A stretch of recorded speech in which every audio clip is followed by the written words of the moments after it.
desejamos o teu abraço, desejamos, Senhor, sentir a tua presença, porque nós te adoramos, sabemos o tanto que o Senhor nos ama. Queremos nesse momento, Senhor, derramar diante do Senhor todo o nosso amor, todo o nosso coração,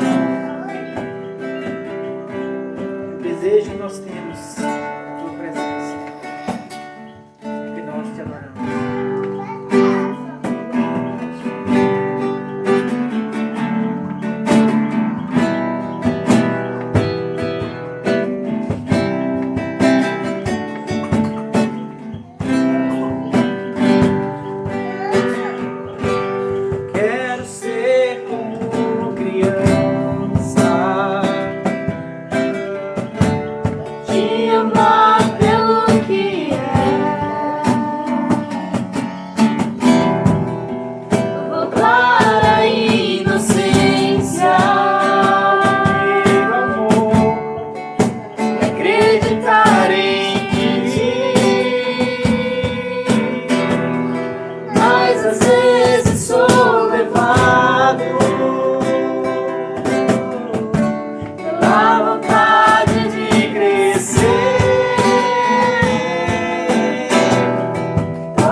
mais que todas as coisas. Vida minha, razão do meu viver, amado da minha alma, Salvador meu, Senhor meu. Aleluia, Jesus. Eu te adoro, Senhor. Te adoro.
coração arde por tua presença. As nossas palavras não conseguem expressar, Deus, aquilo que nós sentimos no nosso coração. relação à tua presença. Aquilo que nós sentimos em relação ao quanto nós te amamos, o quanto nós te adoramos. Muito obrigado. Muito obrigado pelo teu amor. Muito obrigado porque o Senhor se dispôs a estar conosco. O Senhor se dispôs a estar em nós. Pelo teu amor tão grande, o Senhor se dispôs a nos limpar, a nos restaurar, a nos pôr de pé e nos chamar de filhos. O amor do nosso coração pelo Senhor parte do entendimento de que nós não merecíamos isso, mas a tua graça nos alcançou. Teu amor nos alcançou e nos libertou. E nos transportou do reino das trevas para o reino do Filho do seu amor. E esse reino é maravilhoso, Deus. Muito obrigado, Pai. Muito obrigado. Nós te adoramos. Nós te glorificamos. Em nome de Jesus. Aleluia. Aleluia. Amém? Aleluia.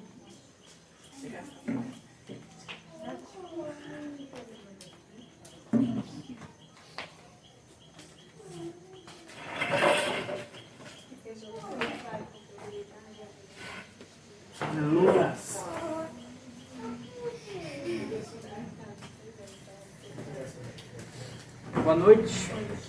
Boa noite aos que chegaram depois. Boa noite a quem está acompanhando a gente pela internet, você que está em casa. Deus seja louvado na sua vida. Que Ele possa cada vez mais trazer clareza de quem Ele é. A clareza de quem Ele é muda tudo. Tudo. Eu costumo falar isso aqui, vou repetir até eu me cansar. Eu acho que não vai ser nunca. No dia que Paulo viu aquela luz, só bastou isso.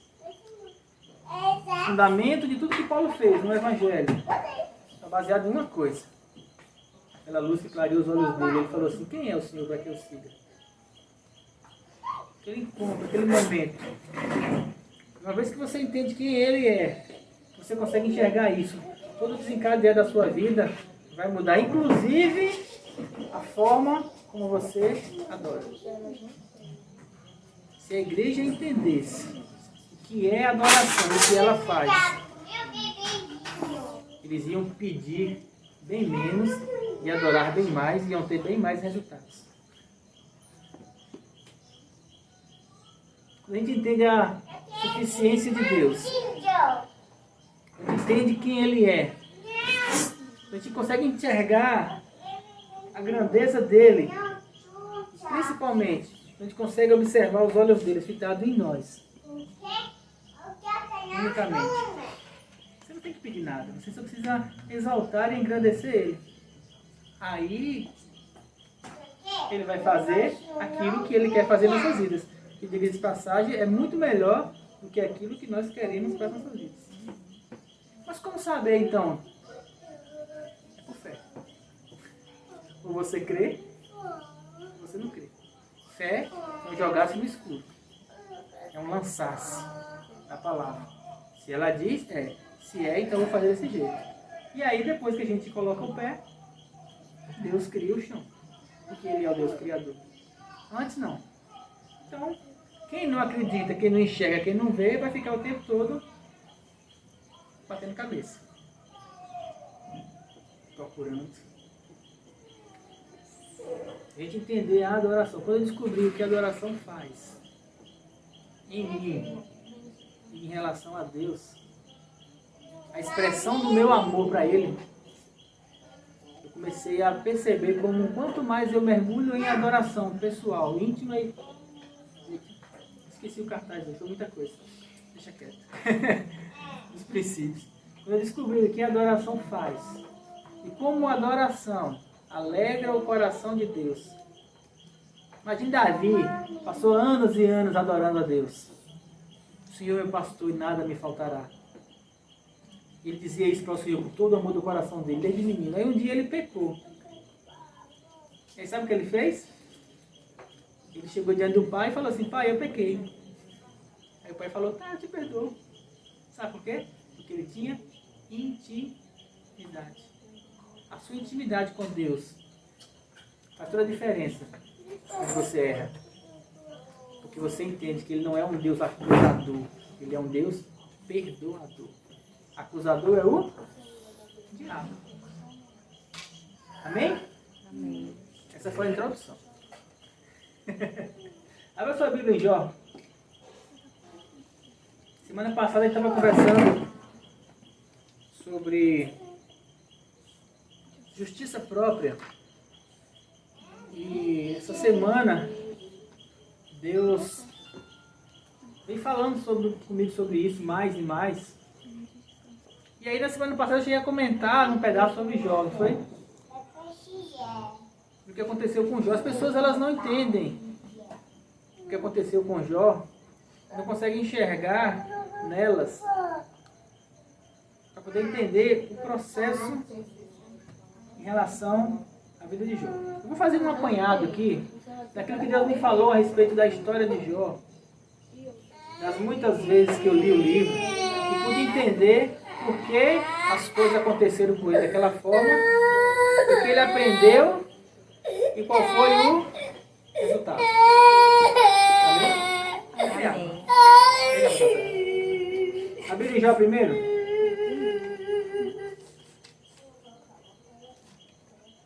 Tá baixo aí errado o volume. Porque hoje a garganta não está ligando muito não. Se puder aproximar mais, a gente facilita, né? Enquanto a gente não tiver... Louvamos a Deus pelo microfone de lapela. Amém. Outro, né? Aquele, eu tinha um, mas eu vacilei, as cachorras mastigaram. Eu deixei aqui. E aí quando foi de manhã que eu fui olhar, estava só uns pedaços espalhados por aqui. Ajuda bastante o microfone de lapela. Já primeiro, abriram? Havia um homem na terra de Uz, cujo nome era Jó.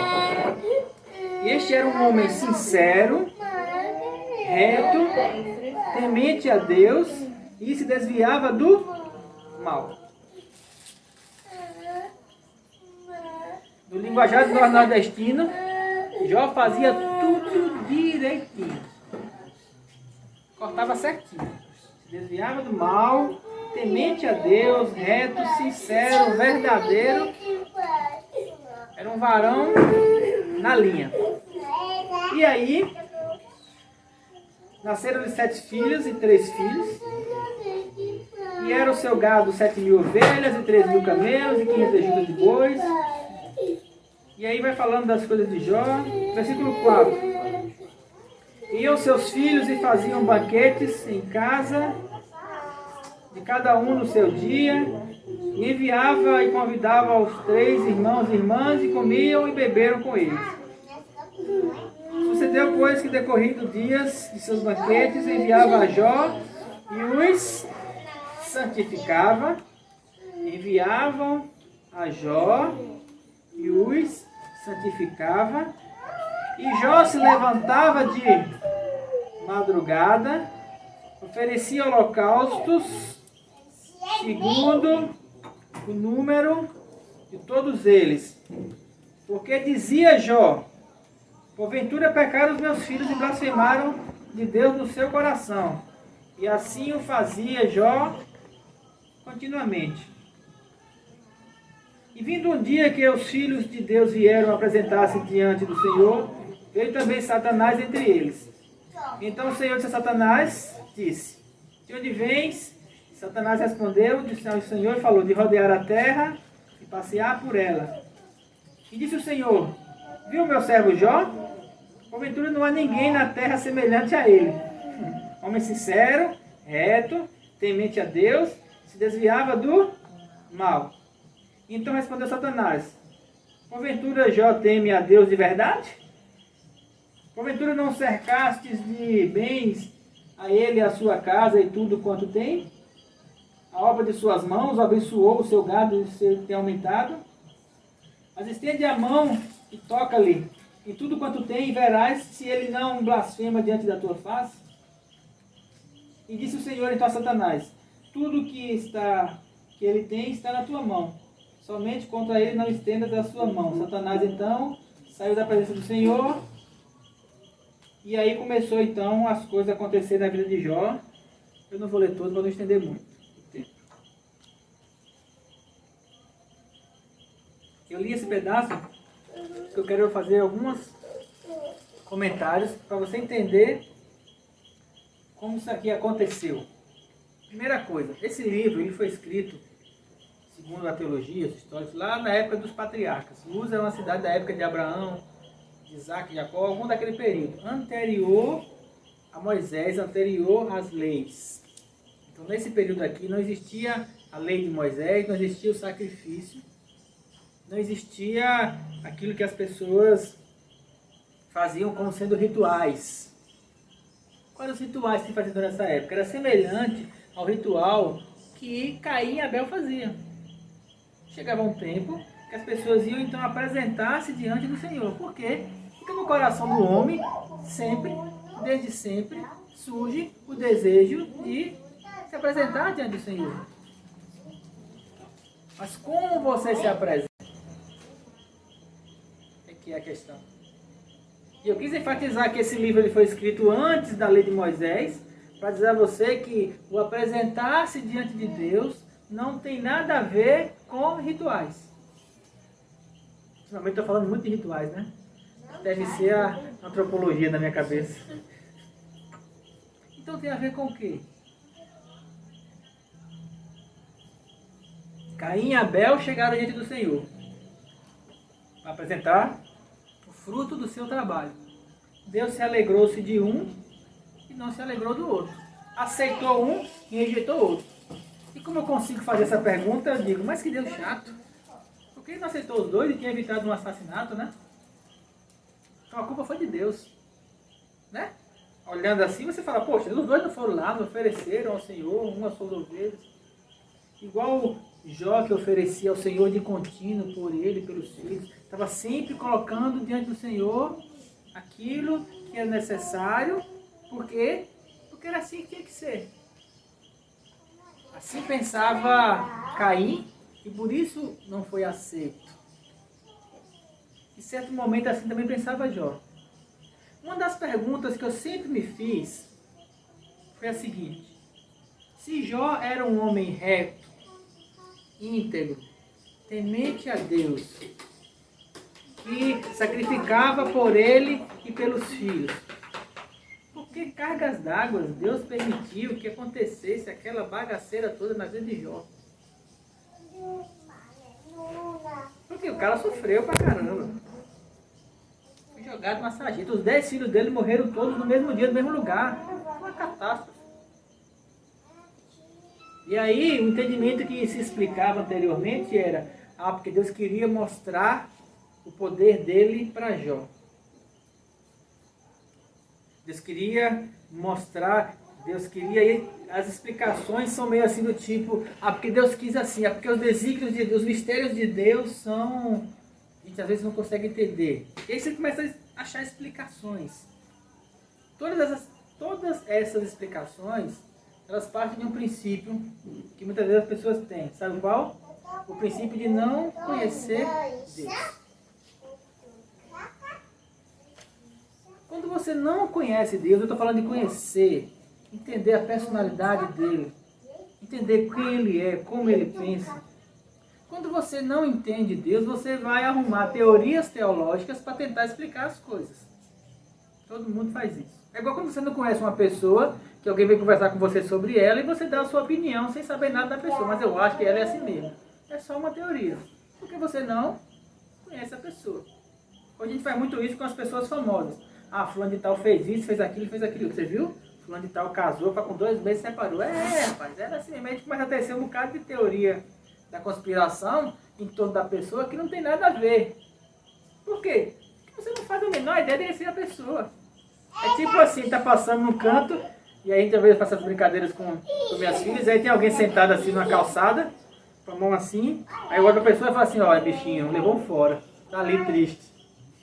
Não é, né? E aí eu crio toda uma história em cima do rapaz e vamos embora. Às vezes nem é, eu não faço a menor ideia de que ele seja, mas eu criei uma história em cima. O que é que isso tem a ver com a vida do rapaz? Nada, eu não sei quem ele é. Eu só criei uma teoria. E as pessoas, elas começam a criar várias teorias a respeito de Deus, sem entender quem Deus é. Sabe por quê? Porque não buscam a comunhão com Ele. E isso faz toda a diferença.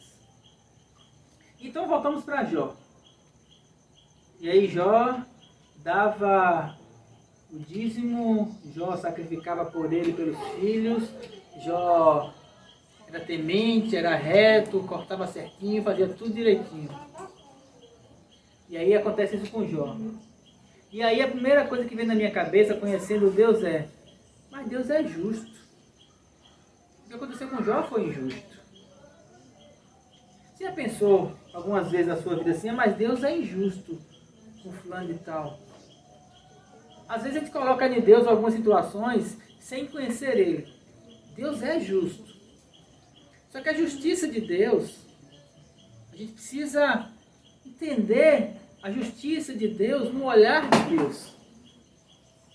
Entendendo que Ele não está limitado ao mundo, a essas coisas, as regras que os homens criam, nem aos conceitos, nem aos preconceitos, nem às teorias das conspirações que as pessoas criam por aí. Deus, Ele está acima disso.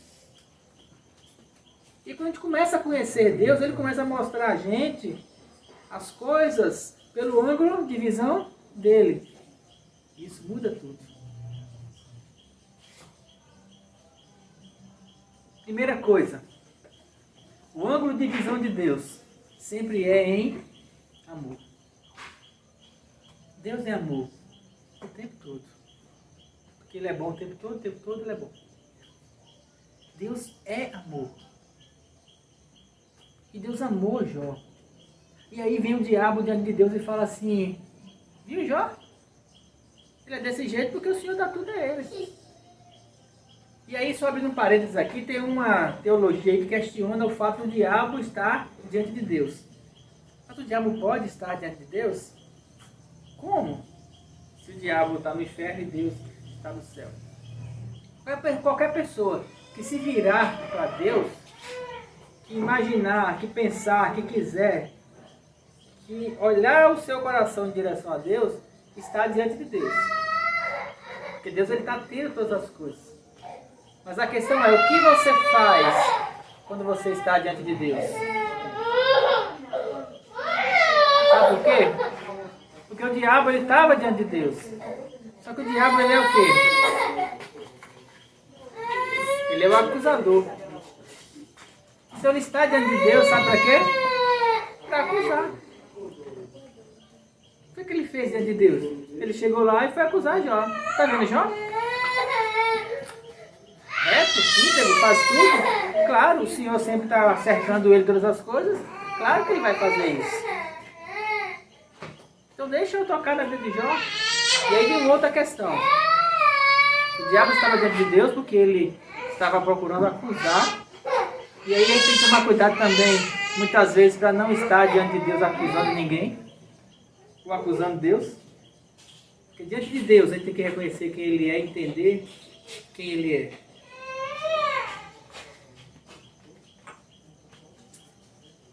Então o diabo chega diante de Deus e fala assim: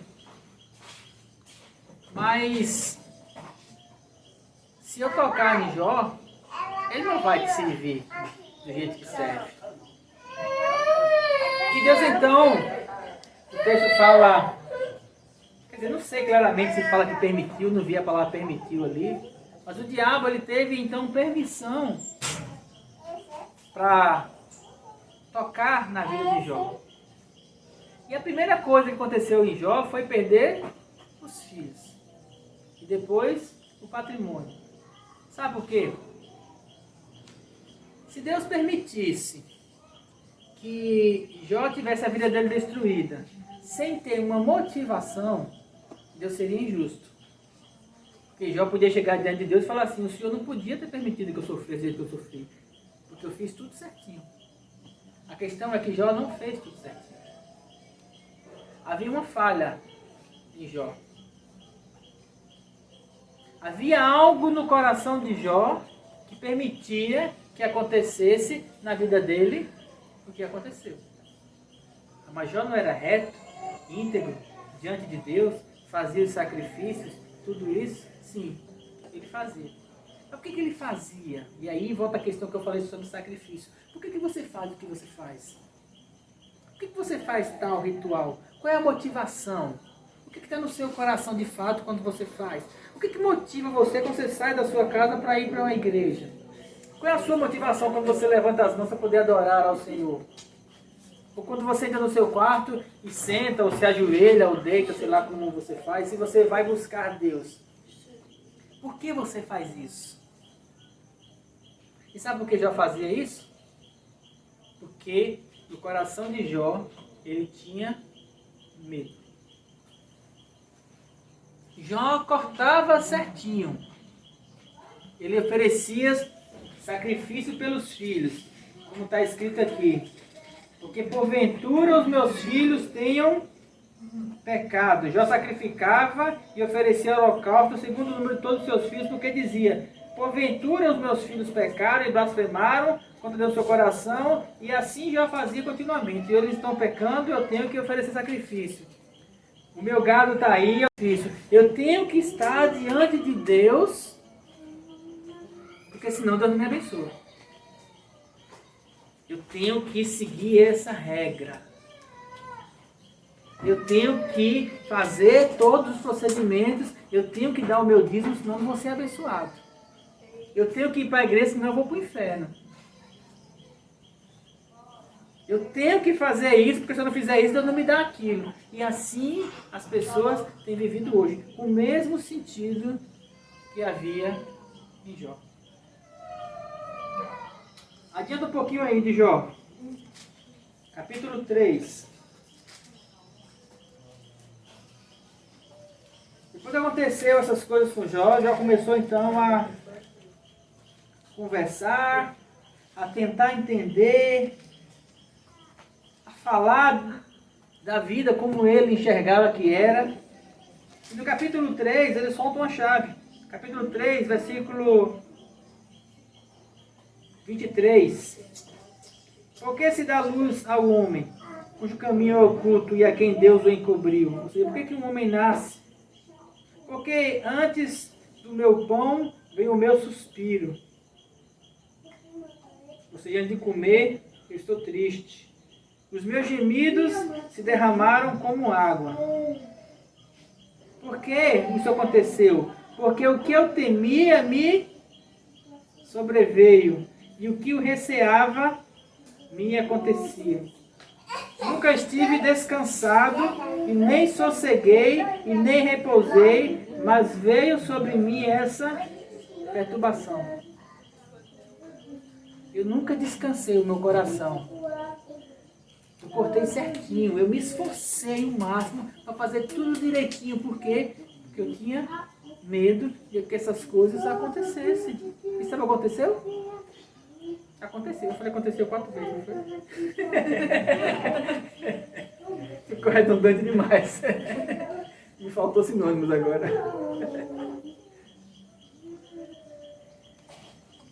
Mas você entendeu? O medo que havia no coração dele de que essas coisas acontecessem fez com que ele cortasse certinho, exatamente porque ele sabia que poderia acontecer. E aí ele estava ali. E quando aconteceu aquilo pelo qual ele trabalhou para que não acontecesse, ele parou e se perguntou: e agora? E agora, Deus? Eu não estou entendendo. Porque eu segui as regras direitinho como o Senhor falou. Eu dei o sacrifício por mim, pelos meus filhos, eu dei o dízimo, eu fui para a igreja, eu me batizei, eu tomei a ceia. Eu dei a paz do Senhor para todo mundo que passou na minha frente. E as coisas não estão caminhando para mim, por quê? Por que as coisas não funcionam? Por que veio essa coisa? Por que veio a morte? Por que veio a desgraça? Por que veio? Só que havia no coração dele um medo. E o medo é uma brecha. Medo não é de Deus. Porque medo é falta de confiança. Se você tem medo de alguma coisa é porque você acha que não vai dar certo. O medo é uma brecha, porque medo é falta de fé. A Bíblia diz que o verdadeiro amor lança fora todo medo. E quem é o verdadeiro amor? Quando você entra na presença de Deus, que você consegue entender quem Ele é, todos os medos sumem. Principalmente o principal medo que há na vida das pessoas. Qual é o maior medo das pessoas? Morrer. E aí você fala assim, mas eu estou com medo do coronavírus. Jesus chega assim, ei filho, aquele que crê em mim, ainda que esteja morto, viverá. Aí você tem duas opções. Ou você crê na palavra, estou de boa. Ou você continua com medo. Porque fé é assim, ou você crê, ou você não crê. Não tem meio termo. E só você sabe se você crê ou não crê. Porque você pode enganar todo mundo. Mas você não engana você. Nem que você tente. Mas no fundo, você pode olhar no espelho e falar assim, eu não tenho medo. Mas lá dentro você sabe que tem. Mas quando o Senhor se revela a você, aí você não precisa se olhar no espelho, você sabe. E Jó sabia que ele tinha medo ou não? Talvez ele não soubesse. Talvez quando ele parou e sentou para perguntar para Deus, para entender por que está acontecendo comigo. Talvez aí ele foi lá remeter a memória dele e falou assim, mas era exatamente isso que acontecia. Que eu achava que ia acontecer. O meu medo era esse. O meu medo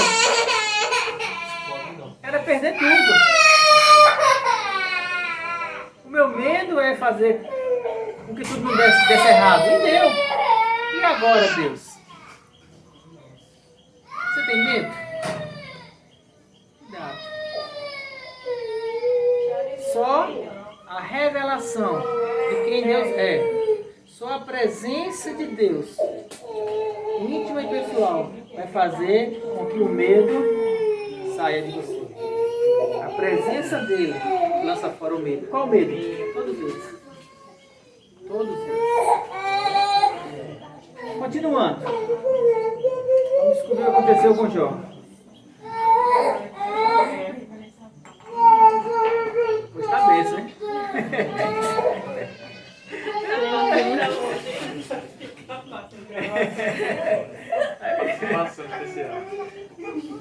Nós estamos aqui com mais crianças do que o normal, mas glória a Deus por isso. Estou de boa. Espero que vocês consigam entender o que nós estamos falando. Espero que a mensagem consiga. Se não conseguir, depois você assiste aí no YouTube, no Instagram, com calma, quando vier dormir. E vai procurando revisar. Amém? Amém. Então Jó, aqui nesse versículo, ele começou então a questionar-se. Por que isso aconteceu comigo? E aí não foi só isso. No capítulo 4, vem 3 amigos de Jó, se sentam com ele, e aí os 4 juntos vão tentar responder uma pergunta. Qual era a pergunta? Por que isso aconteceu? Os 3 amigos de Jó, a partir desse, acho que do versículo 2 ou 3, quando os amigos de Jó chegam, 3, Jó amaldiçoou seu nascimento, acho que aqui no 4, Elifaz repreende Jó. Aí vem Elifaz e vem outros amigos que se sentam com Jó, Bildade. E aí você pode ler com calma. Essas passagens aqui, elas são mais reflexões filosóficas. O que é? Eles estão realmente tentando entender por que essas coisas acontecem na vida. E tem muita gente fazendo isso hoje. Por que a vida é assim? Por que veio o coronavírus? Por que aconteceu isso? Aconteceu aquilo? E Jó então com eles ali também debatendo, conversando, tentando chegar ao entendimento que se tu fez tudo certinho, por que aconteceu isso? E aí eles estavam então debatendo e conversando, e esse debate começou a partir para murmurações e reclamações e acusações. Tudo isso acontece. E aí, nesses trechos aqui, surgiram várias teologias. Se você quiser, você vai ler com calma, você vai procurando entender isso aqui. Até que chega então no versículo do capítulo 38. Capítulo 38 Depois dos amigos muito falarem e debaterem, isso deve ter durado dias. Eles estavam lá. Depois da mulher de Jó, como todo mundo chegado para ele e falar assim, amaldiçoa logo Deus e morre. Porque ficou tudo vivo. Aliás, ficou tudo morto, só a mulher que ficou viva. E aí ela foi embora. Porque não ia ficar com um que estava jogado na sarjeta. Quem ia ficar com o cara lá? Cheio de creca, ferido, sem nada. Triste porque os 10 filhos morreram. O gado foi embora. E aí Jó mais uma vez falou assim, mas por que Deus? A pergunta era essa. Por que as coisas são tão difíceis na vida e a gente fica perguntando essas coisas? Querido, as respostas para as suas perguntas fora desse mundo, você não vai ter elas nesse mundo. Você precisa entender quem Deus é, porque nele estão as respostas. Só que a forma de você ter entendimento dentro do seu coração só vai acontecer no momento em que você entrar na comunhão com Ele. Porque eu posso estar fazendo essa administração aqui, tentando explicar para você sobre o medo que havia no coração de Jó. Você pode até entender, mas continuar com medo. Seja lá de quê? Medo de ficar pobre, medo do coronavírus, medo de não casar, medo dos filhos não se darem bem na vida, medo de... Quantos medos tem nesse mundo? Um monte. Você pode escutar essa palavra aqui, entender e continuar com os medos. Mas os medos, eles só vão desaparecer na sua vida a partir do momento, na medida, proporcionalmente, no tanto que você buscar uma comunhão íntima e pessoal com Ele. Porque Ele traz a clareza das coisas. Ele traz a direção das coisas. O Espírito Santo em nós, ele tem uma função, nos guiar a toda a verdade. O Espírito Santo em nós não é para gente sentir um friozinho na barriga, nem um tremorzinho nas mãos ou cair. Essas coisas não são de Deus? São sim. São manifestações de Deus em nós. Mas esse não é o principal, esse não é o fim. O fim, a função do Espírito Santo em nós é trazer em nós a direção, apontar para quem? Para Jesus, que nos pega e nos conduz à presença de Deus, e lá nós vamos ter então todas as respostas. Os três trabalham em função, e nós estamos na presença de Deus, porque é lá que as coisas nos serão clareadas. Que coisas? Revelações, profundidade de riquezas? Não. As necessidades que você tem hoje, da sua vida, todas elas, as respostas que você procura estão em Deus. E aí no versículo 38, vamos avançar para você ver como é que está o tempo. No capítulo 38, Deus pegou para Jó e falou assim, agora foi Deus. Depois disso, o Senhor respondeu a Jó no meio de um redemoinho. Isso aqui não é uma fórmula não, viu? Deus não só fala por meio de redemoinho não. Isso aqui, lembre-se que foi escrito há muitos anos. Então tem diversas traduções para isso. O que importa é que Deus falou com Jó. Assim como Ele quer falar com você também. Então Deus falou com Jó no redemoinho e disse, quem é esse que escurece o conselho com palavras sem conhecimento? Para os caras inteligentes vieram debatendo aqui mais de 30 capítulos. E Deus chega e fala assim, quem é vocês que estão falando sem entendimento nenhum?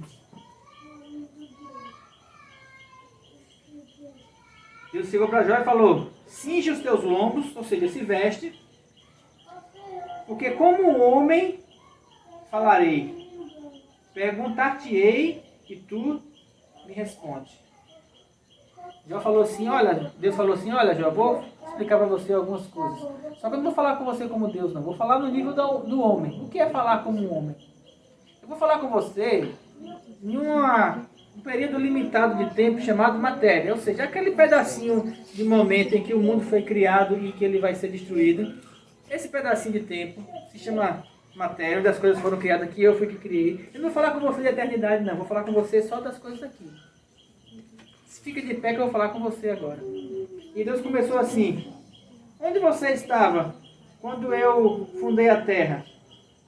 Me faz saber se você é inteligente? Você acha que você é alguma coisa com as suas indagações, Jó? Então vamos começar falando como um homem. Quando você estava, ou quem era você quando eu lancei os fundamentos da terra? Você acha que sabe explicar as coisas da vida? Então me explica lá atrás. E os homens tentam explicar de várias maneiras. E aí Deus vai aqui debulhando com Jó várias coisas.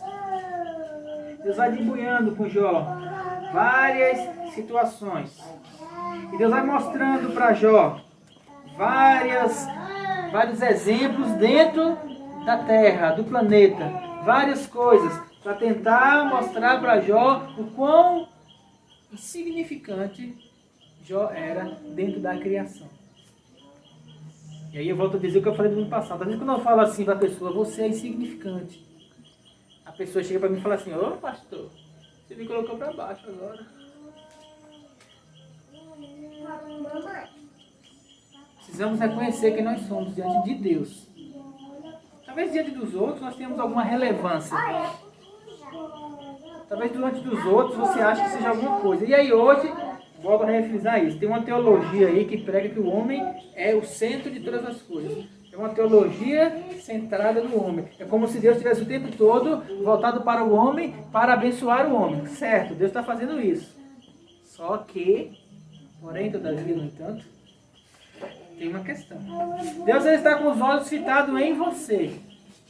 Só que aquilo que Deus vai fazer na sua vida depende de como você enxerga Deus. De como você se posiciona diante de Deus. De como você se coloca diante de Deus.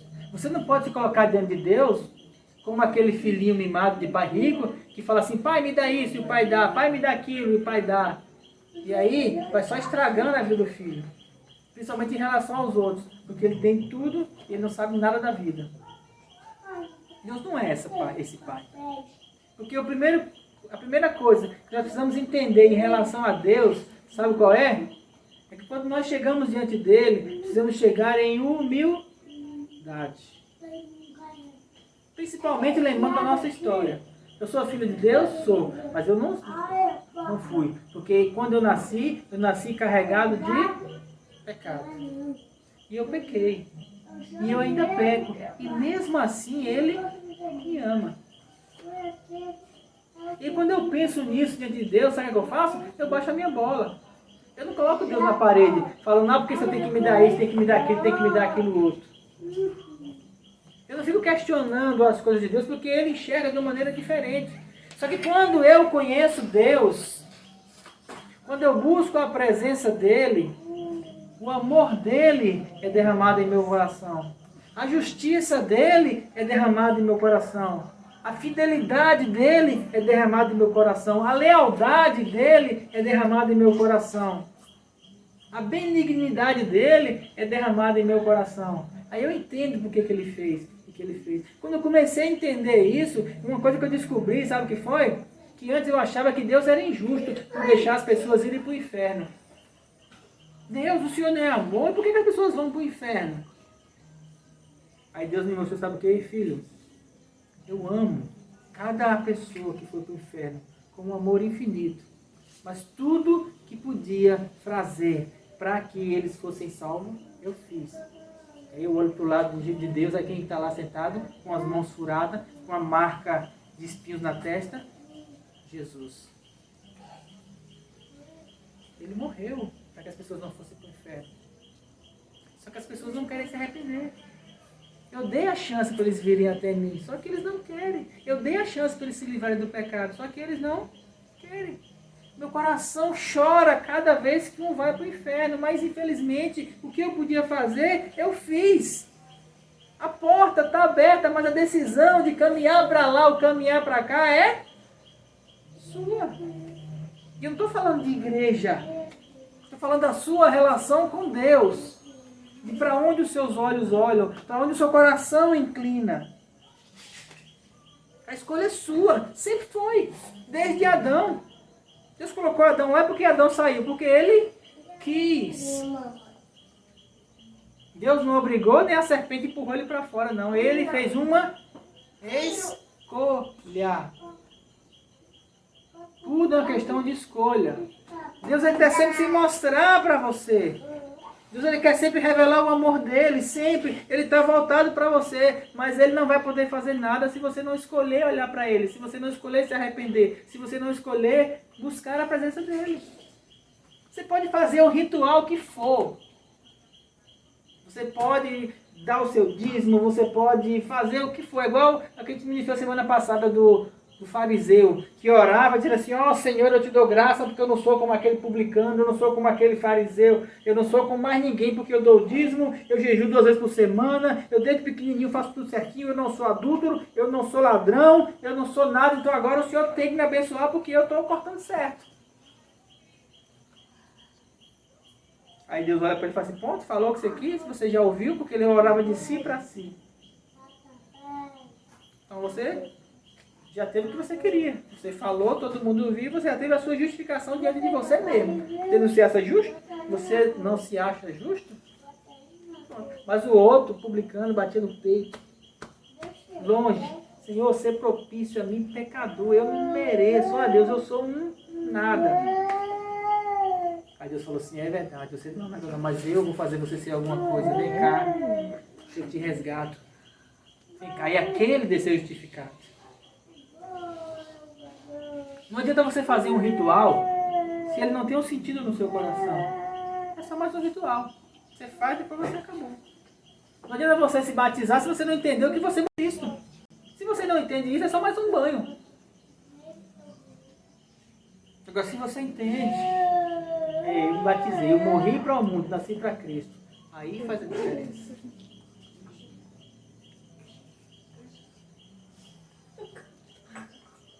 Caminhando.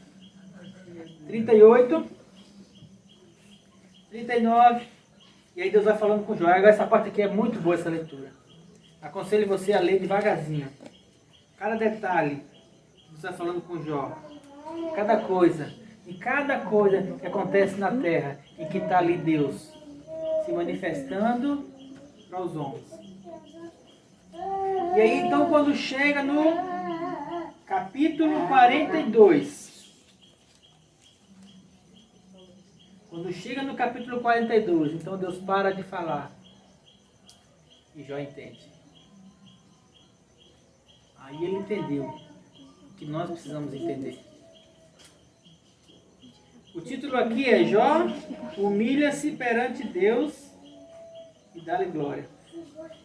Versículo 42 primeiro. Então Jó respondeu ao Senhor e disse, bem sei que tudo podes, e nenhum dos teus planos pode ser frustrado. Quem é aquele, dizes tu, que sem entendimento encobre o conselho? Porque eu falei do que não entendia. Coisas que para mim eram maravilhosíssimas, porque eu não compreendia. Eu falei do que não entendia. Deus chegou diante de Deus e falou assim, realmente Deus, eu sou limitado. Quem é o homem para que dele te lembres? Se pergunta para Deus. Quem somos nós? A Bíblia diz que a terra para Deus é como o estrado dos pés dele, e as nações são como gotas no fundo de um balde. Se as nações são como gotas no fundo de um balde, quem é você? E você imagina assim, eu sou uma poeirinha nessa coisa toda, mas é uma poeirinha que Deus ama. Você é um ser, é uma pessoa na qual Deus tem um propósito com você. E quando eu falo um propósito com você, não é um propósito de ser rico, ou de ser isso, ou de ser aquilo, de ter um ministério. Deus tem um propósito com você. E sabe qual é o propósito que Deus quer com você? O mesmo propósito para o qual Deus criou Adão. Deus quer ter comunhão com você. É isso. Não tem outra coisa. Tudo que Deus quer é comunhão. É presença. Tudo que Deus quer é manifestar entre nós o amor dele e receber esse amor de volta. Amar e ser amado. Imagine que Deus é amor. Um amor tão grande. tão grande. Quando você encontra alguém que você ama muito e faz tempo que você não vê, o que é que você quer fazer? A primeira coisa, você quer dar um abraço, você gruda no pescoço, você quer estar perto daquela pessoa. Tem alguns amigos que às vezes vêm aqui para casa, passam tempo sem vir, às vezes um ano, e quando eles chegam aqui, a gente senta aqui, pega um cafezinho e vamos conversar. Eu conversei até de manhã. Aí a visita foi dormir e eu fui trabalhar. Morrendo de sono. Claro! Por quê? Porque foi prazeroso estar com aquela pessoa. Fazia tempo que não se via, foi uma comunhão muito boa. Passei o dia com os olhos ardendo no trabalho. Mas não me arrependo por quê? Porque eu sabia que daqui a 2 dias ele já ia embora. Era um momento de passar. Então nós sentamos aqui conversando com uma comunhão maravilhosa. Por quê? Porque eu gosto de estar com aquela pessoa. Então não medi esforços para estar com ela. Então Deus não mede esforços para estar com você. Da parte dele, né? E da nossa. Que tanto Deus para você é só um caixa eletrônico para você ficar só fazendo saque. E dá isso, e daquilo. O saldo dele é bom. Só passar. Jesus na cruz me deu o cartão de crédito. Aí vou só ficar sacando. Põe no crédito. Põe no débito.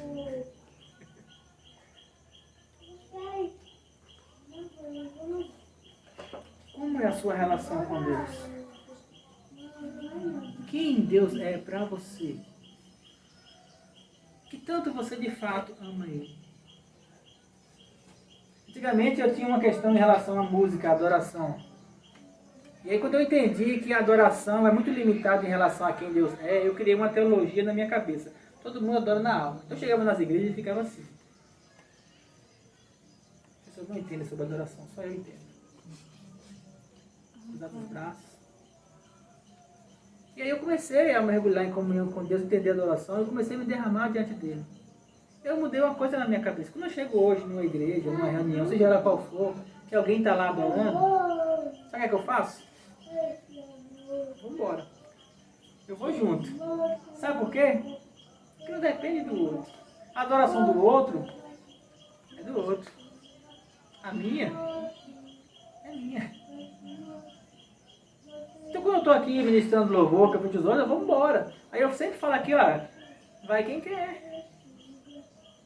Vai quem quer, porque é íntimo aí, pessoal. E aí quando eu estou adorando, então eu descobri se eu posso chegar na igreja que for, que tiver o seu rito de adoração, pode ser hino da harpa, pode ser hino antigo, hino novo. Se eu conhecer a palavra, a letra, bem, se não conhecer, fica aqui, ó, buscando no meu coração a adoração com Deus. Por quê? Porque o meu momento pode ser 5 minutos, pode ser 1 hora, 2 horas. Esse dia eu estava numa igreja lá, numa adoração, que assim, foi 1 hora e 40 minutos, eu contei no relógio. As minhas pernas estavam doendo, eu queria sentar, mas ninguém sentou, eu fiquei em pé. Coisas de rituais. É meio chato quando todo mundo tá em pé, você senta, né? Parece que você tá menos crente que os outros. Aí eu fiquei em pé. Eu sou meio sincero com essas coisas. Aí eu fiquei em pé. Só que independente de estar em pé ou estar sentado, eu estava ali aproveitando a adoração. Eu fui embora. Algumas músicas eu conhecia, outras não, eu fui embora. Aqui eu dou liberdade para você. Se quiser ficar sentado, fique. Se quiser ficar em pé, fique. Tem vezes que eu ministro em pé, tem vezes que eu ministro sentado. Não faz diferença. Porque a diferença não está naquilo que é visível, tá? Aquilo que eu sinto. Na adoração. Daquilo que eu expresso para ele, sabe por quê? Porque eu o amo. Em qualquer momento em que eu estiver, que tiver alguém dizendo que ama a Deus, eu chego junto e falo assim, eu também. Então eu não perco tempo em relação a isso. Amém? Amém. E Jó? Vamos terminar. Então Jó disse, quem é aquele, ele falou dele mesmo, que sem conhecimento encobre o conselho? Por isso falei de coisas que não entendia, coisas que para mim eram maravilhosíssimas e que eu não compreendia. Escuta-me então, e eu vou te falar. Eu te perguntarei, e tu me ensinarás. Porque com os meus ouvidos eu ouvi, mas agora os meus olhos te veem. A versão mais antiga, que eu gosto mais, diz, antes eu te conhecia só de ouvir falar. mas agora os meus olhos te veem. E isso muda tudo. E a primeira coisa que Jó entendeu quando ele percebeu quem Deus era, ele falou aqui, ó: agora os meus olhos te veem, por isso eu me abomino e me arrependo no pó e na cinza. Mas o cara já estava destruído. Imagine um Jó jogado na sarjeta, cheio de ferida, com a cabeça a mil, que os 3 amigos chegaram por ele lá e passaram dias conversando, tentando entender o que estava acontecendo. O cara estava só o caco. E aí quando Deus se mostra para ele, como um homem, Deus fala com ele. Ele fala assim: agora eu entendi, eu sou nada. Eu me abomino, eu me arrependo no pó e na cinza. Não, Deus, aquilo que está acontecendo comigo é pouco. Pode me matar. Não, pode me levar. Por que Jó? Por que eu entendo que essas coisas aconteceram com Jó? E Jó tinha essa falha. Se a gente for comparar Jó com outro homem dessa mesma época, chamado Enoque, é muito simples. Jó fazia tudo certinho. Então, sacrifício pelos filhos, fazia tudo como devia ser feito, porque ele tinha medo no coração dele. Mas Enoque era diferente. Enoque fala assim, são 2 versículos. Andou Enoque com Deus. E já não era, porque Deus o tomou para si. Enquanto Jó estava com medo, estão falando de pessoas que viviam na mesma época, uma época que não tinha igreja, viu? Uma época que não tinha dízimo, uma época que não tinha sacerdote, uma época anterior lá, quando Abraão buscou Deus. Uma época que não tinha nada, por isso que eu quero explicar para você, que era uma época em que você podia tirar essas coisas de teorias religiosas, todas elas, católica, protestante, calvinista, luterana, você tira tudo da sua cabeça e coloca você e Deus. Sem nenhuma obrigação, sem nenhuma pressão social, religiosa em volta. Era só ele e Deus. Nessa época estava Abraão, nessa época estava Jó, nessa época estava Enoque. Só que Enoque andou com Deus, Enoque descobriu quem era Deus. Mas sabe o que Deus fez com Enoque? Chega, Enoque, vem. Enoque chegou tão perto de Deus que ele desapareceu da terra. Andou Enoque com Deus e já não era. Por que ela já não era? Ele foi misturado em Deus. Como é aquela coisa da célula que a gente fala que mistura uma coisa com a outra, que deixa de ser uma coisa? Simbiose? Eu acho que é isso, né? Simbiose, né? Pronto. Eu acho que aconteceu com o Enoque foi uma simbiose dele com Deus. E ele mergulhou tanto em Deus que ele se perdeu dele mesmo. Ele já não... Ele deixou de ser ele. Deixou de ser a pessoa que ele era? Não. Deus chamou ele para perto. Falou: vem para cá, Enoque. A terra não te merece. Sabe por quê? Porque Enoque conseguiu enxergar algo além da terra, além do natural, além do mundo que nós vivemos. Enoque conseguiu enxergar Deus. E engraçado que Enoque foi antes de Jesus ter morrido na cruz. Porque agora, muito mais do que você buscar Deus, o Espírito Santo ele é enviado para dentro de nós. Como que nós temos o Espírito da graça dentro de nós? E nós fazemos pouco caso disso. O próprio Deus da glória habita em mim. Aquele que esteve na criação do mundo, aquele que esteve no fim do mundo, aquele que esteve com Jesus na cruz, aquele que sabe todas as coisas, ele está dentro de mim. Para quê? Eu volto a dizer, para sentir um friozinho, um arrepio, para poder falar em línguas? Muito mais do que isso. É Cristo em nós, a esperança da glória. A glória que há de ser revelada, a glória eterna. Tudo que Deus faz em nós é para tentar nos tirar do mundo, tentar nos mostrar a eternidade, tentar nos mostrar quem Ele é.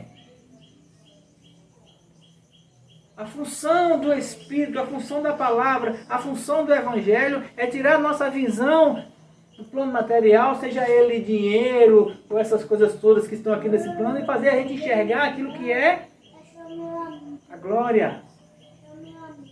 Cada dia fazer a gente enxergar, então eu vou deixar de viver a minha vida aqui na terra. Não é deixar de viver a vida aqui na terra. Você vai viver a sua vida aqui, mas com seus olhos lá. Com seu coração lá. E não é nem assim, um olho no gato, um olho no peixe, um olho no céu, um olho na terra. Você vai caminhar na terra, mas com seus 2 olhos lá.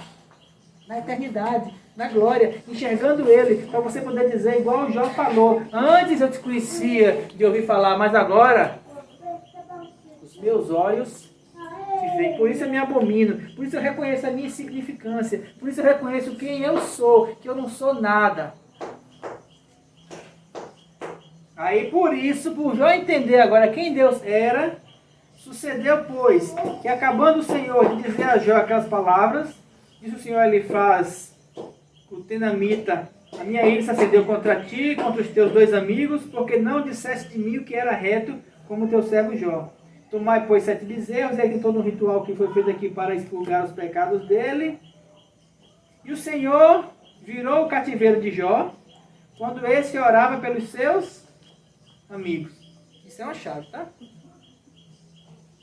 Eu sempre falo isso aqui. Quer ser abençoado? Abençoe. É um princípio. Quer ser abençoado? Abençoe. Você quer bênção sobre a sua vida? Quer um princípio para isso? Aquilo que você planta, você colhe. Se você planta bênção, você vai colher maldição? Tem gente que está plantando maldição e querendo colher bênção. Tô ligando. Bichinho. Não entendeu a coisa? Tão fácil entender isso. Tem gente plantando ódio e querendo colher amor. Tem gente plantando ira e querendo colher afeto. Tem gente plantando mentira e querendo colher verdade. Como? Pense isso aí na sua vida, tá? Eu penso na minha. E o Senhor virou o cativeiro de Jó, quando esse orava pelos seus amigos, e o Senhor acrescentou a Jó outro tanto em dobro de tudo quanto antes possuía. Então vieram aí todos os seus irmãos e as suas irmãs. Olha, o pessoal foi para ele, né? Ficou rico de novo, né? Todo mundo se chegou. E todos quanto antes o conheciam e comeram com ele. E outra coisa, Jó não passou na casa de ninguém, viu? Porque Jó agora via Deus. E quando a gente vê Deus, a gente não fica passando na casa das pessoas, que as pessoas são isso, aquilo, outro, não. Só um lembrete. E todos conheceram, comeram com ele, pão em sua casa, e se condoeram com ele, e o consolavam de todo o mal que o Senhor lhe havia enviado. Esse que o Senhor lhe havia enviado, volto a falar, é uma questão de tradução. Porque Deus não pode dar um mal para ninguém, porque Deus não tem mal. Em outras versões mais antigas não está escrito desse jeito. Então eu quero só relembrar que se aconteceu aquilo na vida de Jó, é porque havia nele uma brecha, havia um motivo. E o motivo era o medo. Aí você pensa assim: pastor, na minha vida tem um monte de motivo. Um monte, o que eu faço? Agora eu estou com medo. Não, querido. Você tem a graça. A graça é favor imerecido. A graça é ele pegar você do lamaçal, limpar as sujeiras e botar sobre você uma veste nova. A graça é perdão de pecados. A graça é você não ter aquilo que é do seu merecimento. É você ter aquilo que você não merecia. Nós estamos na graça hoje. E Jó entendeu isso aqui, ele andou na graça. Se condoeram com ele, que lhe havia enviado, e cada um deles lhe deu uma peça em dinheiro, e cada um... E assim abençoou o Senhor o último estado de Jó, muito mais que o primeiro, porque teve 14 mil ovelhas, e aí uma bocada de coisa. E também teve 7 filhos e mais 3 filhos. E aí depois disso, versículo 16, viveu Jó 140 anos, e viu seus filhos, os filhos de seus filhos, até a 4ª geração, e morreu Jó, velho e farto de dias. Sabe qual a diferença da primeira fortuna de Jó para a segunda? A segunda ele não tinha medo de perder. Porque a presença de Deus tirou dele o medo. Antes eu te conhecia só de ouvir falar.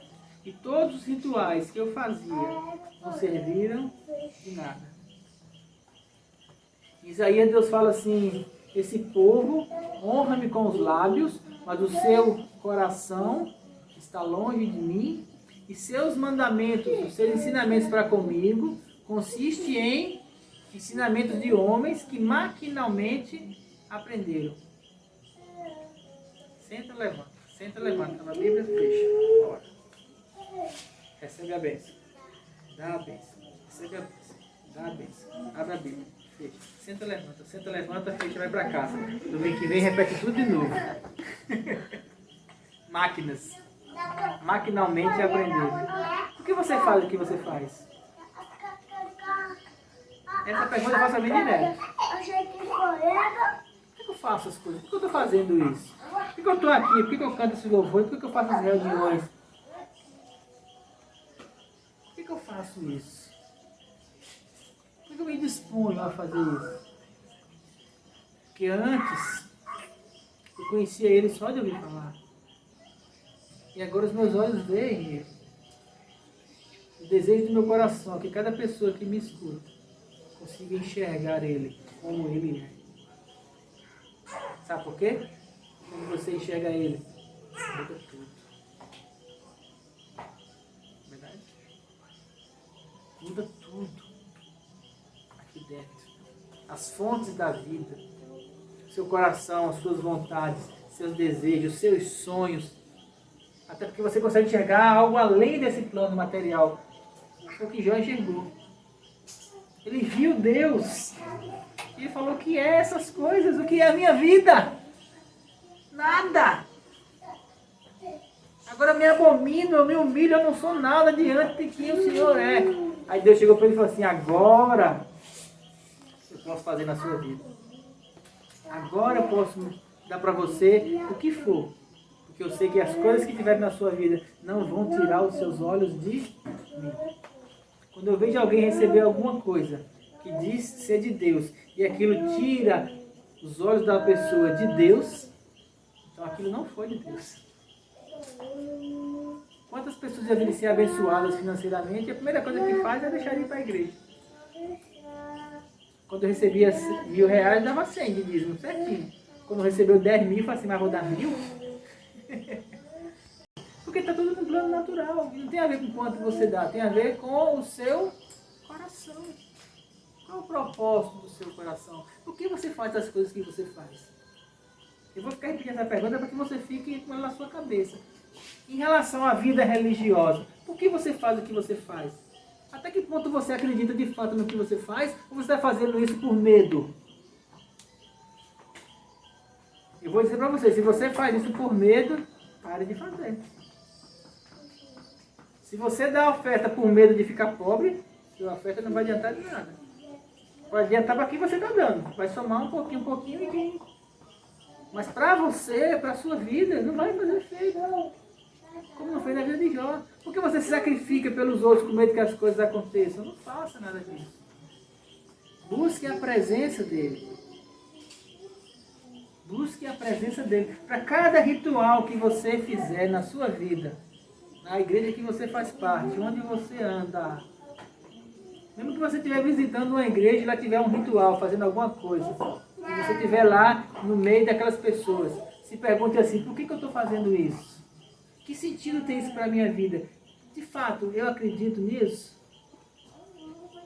Ainda que as pessoas não vão saber o que se passa na sua cabeça, isso é muito bom, mas dentro de você, tenha certeza, tenha fé das coisas que você faz.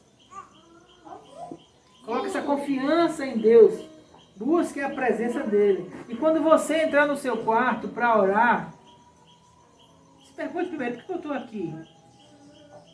É porque eu tenho que pagar aquela conta? É porque eu preciso daquilo, aquilo outro? Ou é porque eu quero conhecer mais Deus? Isso faz toda a diferença. Porque se você se propor a conhecer mais Ele, eu vou te falar uma coisa incrível. Sabe o quê? Ele vai se mostrar para você. E quando ele se mostrar para você, tudo muda. Amém? Amém.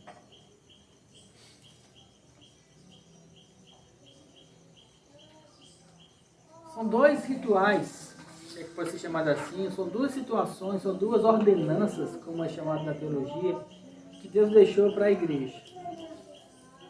Jesus, melhor dizendo, especificamente. Uma foi o batismo. Ele falou assim para João: é necessário que assim aconteça para que se cumpra toda a justiça. Eu preciso que você me batize porque eu preciso dar um exemplo. E João batizava o batismo de arrependimento. Os discípulos batizavam as pessoas. Jesus nunca batizou ninguém. Mas os discípulos batizavam e depois a igreja vem batizando as pessoas. É um ritual? É, a pessoa vem, você pega ela aqui na água. Tem diferentes rituais. Eu acredito no batismo por imersão, mergulho, o corpo todo. Mergulhou, saiu. Sepultados, pois, com Cristo, está escrito em Romanos. Sepulta alguém, o corpo todo. Você não sepulta só a metade. Sepultados, pois, com ele no batismo, ressurgimos com ele em glória. Morri, nasci. Para resumir. É um ritual, mas tem que ser acompanhado de fé. E outro ritual que ele deixou, outra ordenança, se chama Ceia do Senhor. Nós vamos fazer hoje. Que eu gosto de fazer, se não gosto de fazer, uma vez por mês, no primeiro domingo de cada vez. E tem gente que faz todo domingo, tem gente que faz 6 meses. Tem toda uma questão em volta, questões religiosas em volta disso aí. E aí eu sempre costumo falar, como é que eu creio? Eu creio hoje o seguinte, eu creio que Jesus deixou essa ordenança como memorial para que nós estivéssemos sempre relembrando aquilo que ele fez por nós. O corpo, o pão e o sangue, o vinho ou o suco de uva. É uma simbologia que tem que ser acompanhada de fé. Se a pessoa pegar e tomar e não acreditar, o que acontece? Ela vai comer um pedacinho de pão e tomar um pouquinho de suco de uva. Tá. Mas Paulo fala que se você fizer isso, você vai morrer. Na verdade, quem toma a ceia sem fé é porque não conhece Deus. Se não conhece Deus, já está morto. Então não vai morrer, é morto. Mas se você entende isso, você entende que Jesus morreu naquela cruz, primeira coisa, que o corpo dele foi moído, para que ele se tornasse então o pão da vida, e você entende que ele foi distribuído entre nós, e quando você pega um pedaço de pão, você fala assim, o Senhor morreu naquela cruz, para que eu tivesse vida, para que eu pudesse ser alimentado pelo Senhor. Quando você entende isso, aí você come o pão. Quando você pega o cálicezinho de uva, suco de uva, e fala assim, Jesus morreu naquela cruz, o sangue dele foi derramado, para que os meus pecados fossem perdoados. Ele perdoou os meus pecados, eu sou lavado no sangue de Jesus. Quando você entende isso, aí você é justificado. Quando você entende que ele falou assim, eu não vou tomar dos frutos da videira até o dia que tomaremos todos juntos no reino do meu Pai. Ele falou assim, eu estou bebendo com vocês hoje aqui e não vou beber mais desse vinho. Até aquele dia em que nós vamos beber todos juntos. Aquele dia. Então ele falou assim, fazer isso em memória de mim, porque eu vou, mas eu volto. Então 3 coisas você entende assim. Primeiro, ele me deu vida, quando ele morreu naquela cruz. Segundo, ele lavou os meus pecados, restaurou, me limpou, me tornou filho de Deus. E terceiro, eu vou estar com ele por toda a eternidade. Você entende isso? Acabou. Mas eu não sou batizado, mas eu sou isso, mas eu pequei, não sei o quê. A palavra fala assim, julgue-se, pois, o homem a si mesmo. O que é julgar a si mesmo? Julgar a si mesmo é o que Jó fez. Jó, quando enxergou Deus, ele falou assim, os meus olhos agora te veem, por isso eu me abomino. Ele chegou diante de Deus e falou assim, eu não sou nada. O que é se julgar a si mesmo? É você olhar para você e conseguir enxergar os seus pecados, e conseguir enxergar as suas falhas, e conseguir enxergar que você estava destinado a ser condenado. Que você é merecedor do inferno. Você precisa entender isso de você. Aí você está se julgando. Não, eu mereço sim o inferno, Deus. Aí Deus vai olhar para você e vai dizer assim, agora não. Porque você se julgou, e você entende isso, e você achou perdão, arrependimento no seu coração. Então, por causa do arrependimento no seu coração, eu vou te dar o meu perdão. Porque a partir que vem o arrependimento, o julgamento, o arrependimento, perdão. E aí então você pega e fala assim, eu sou filho de Deus. Eu sou lavado no sangue. Ele me amou tanto porque ele morreu naquela cruz por mim. Ele me deu vida. O Espírito Santo está em mim. Oh, glória. E mais ainda, eu vou morar no céu com ele por toda a eternidade. Isso é maravilhoso demais. Cada vez que eu tomo uma ceia, eu me regozijo. Em memória de mim, lembrando, eu falei assim, daqui a pouco para mim pode ser mais 50 anos que eu vou viver nessa terra. Não sei se o mundo dura mais 50 anos. Mas se eu viver mais 50, é nada comparado à eternidade. Ele está me esperando na eternidade. pensou isso? Pensa disso. Cada um se levante aqui e pegue. Para não aglomerar.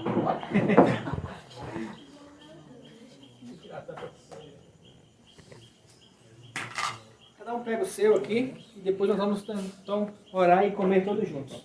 Amém?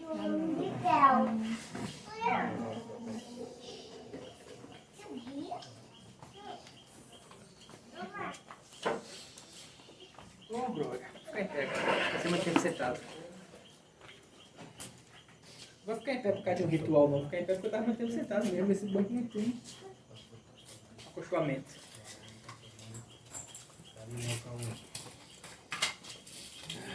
O que foi? Ah, tá. Posicionamento? Peraí. Aqui.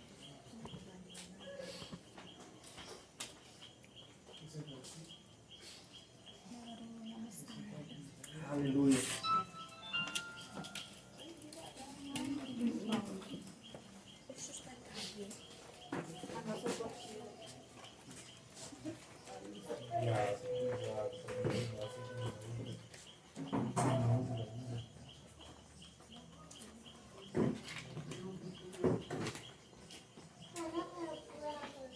Todos?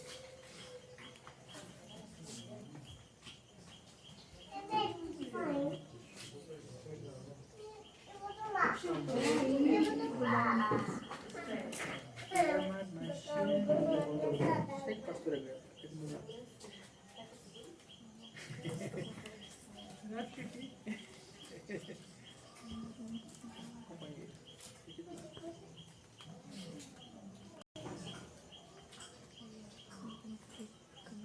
Em Coríntios, Paulo fala assim: aquilo que eu vos entreguei, eu que recebi do Senhor, que na noite que foi traído, pegou o pão e disse: isso é o meu corpo, que por vós foi partido.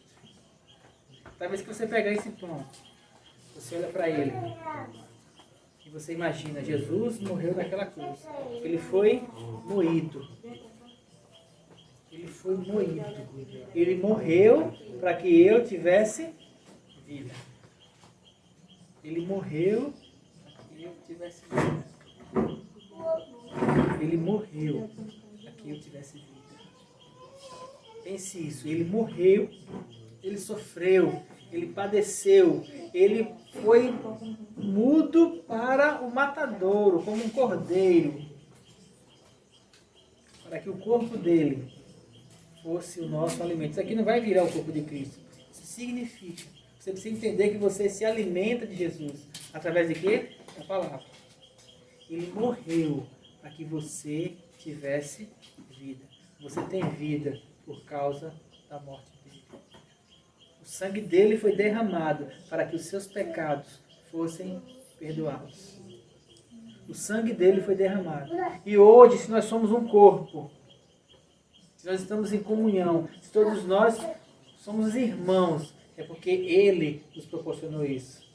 O amor dele fez com que Ele fosse, sem reclamar, até aquela cruz e morresse, para que nós tivéssemos vida, para que nós tivéssemos comunhão, para que nós tivéssemos a possibilidade de ir para o céu. Como não amar um Deus assim? Como não amar um Deus desse? Pai, nós te louvamos por tua graça em nossas vidas. Te agradecemos, porque dia após dia o Senhor nos tem coroado de graça e misericórdia. Dia após dia nós temos sentido e vivido do teu amor cada vez mais. Nós te agradecemos por isso.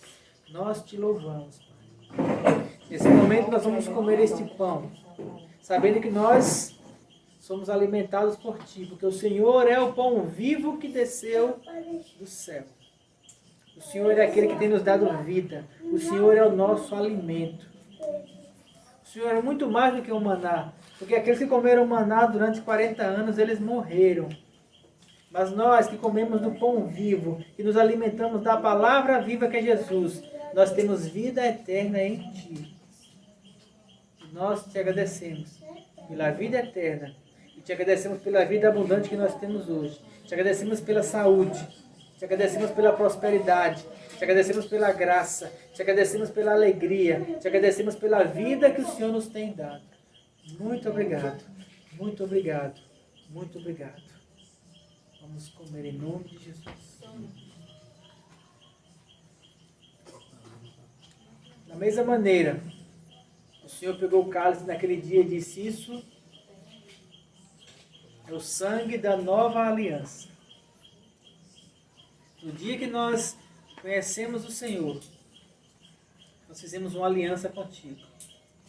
O teu sangue foi derramado naquela cruz para selar esse contrato, para selar essa aliança, para selar esse pacto.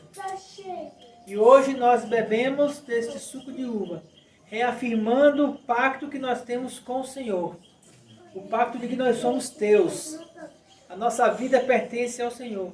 Reafirmando com o Senhor a aliança que nós temos contigo, a aliança de vida eterna. Reafirmando com o Senhor a aliança de que naquela cruz o teu sangue foi derramado para perdoar os nossos pecados. E nós te agradecemos por isso.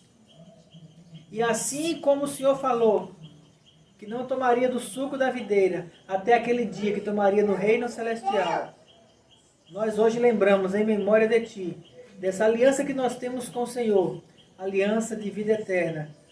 E nós declaramos nessa noite: Maranata, vem, Senhor Jesus. Vem, Senhor Jesus, porque o desejo mais profundo do nosso coração é passar a eternidade com o Senhor. Em memória de ti, se lembrando sempre do Senhor, é que nós tomamos esse cálice da nova aliança contigo nesta noite, em nome de Jesus. Amém. Juntos. Amém? Amém. Amém. A pastora Glenda vai encerrar esta noite a reunião com uma oração. Foi formal, não foi?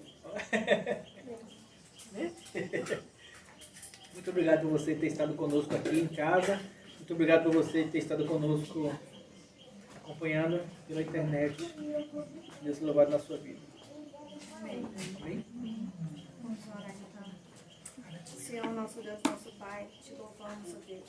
Aleluia. Te agradecemos, ó Deus, por essa noite Oh, maravilhosa glória. e pela comunhão que nós tivemos durante o dia todo. Amém, Jesus. Te louvo por cada pessoa que esteve aqui presente conosco pessoalmente, Senhor, e cada pessoa que está através da internet, ó Deus. Derrama sobre a vida deles cada